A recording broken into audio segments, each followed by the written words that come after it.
wakati wa mitihani yangu,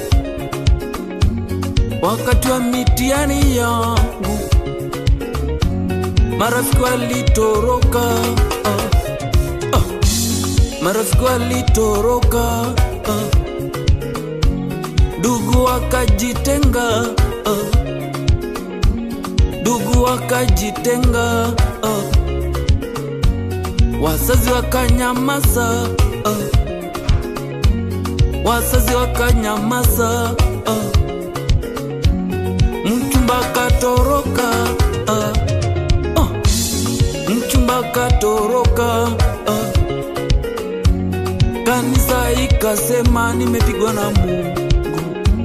wachungaji wakasema siombi, washirika wakasema ni kimbelembele, washirika wakasema ni kimbelembele.